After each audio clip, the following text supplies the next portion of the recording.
Mag-double job tayo sa susunod na admin. At nagpapasalamat din po ako.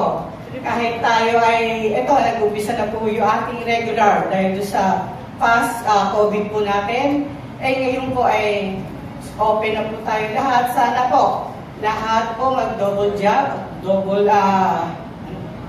at tulungan niyo rin po ako para itong ating admin ay kakaiba po. Sana tulungan niyo po ako ang mga officer for 2023-2024. Magtulungan po tayo. Basta po sa district, nandiyan po aking district secretary. Kung may problema kaya, tawagin niyo lang po siya. Or, importante po, direct niyo akong text. Yun lang po gusto kong malaman kung anong problema. Basta kaya lang po isolve ng district. Maraming salamat po at nagpapasalamat din po ako sa ating Lieutenant Governor, Shobi. Naku na, yan po during the BOT talaga ito ang sigasig magtanong sa BOT. Kaya nagpapasalamat po ako sa very active po yung Lieutenant Governor nyo.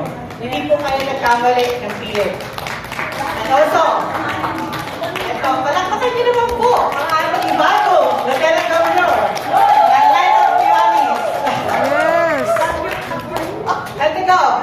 Ikaw ang mag-news, ito po kaya tayo nag-elect ng Lieutenant Governor. Para po lahat po ng news sa district siya po nagbibigay sa inyo. Kaya, isang palakpakan po tayo lahat para sa new administration. Thank you po sa inyo lahat and also palakpakan po natin aking team organizing ng CLE.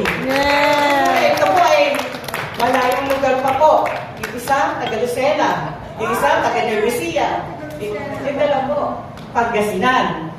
Sobrang layo po ng aking mga team, pero andyan po yung taga Manila. Ay, lalo na po ito. Si Antigo Grande.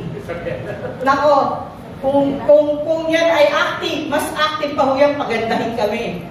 Every event po, nandiyan yan. Kaya nagpapasalamat ko. Palakpakan po natin ang team organizing line-up.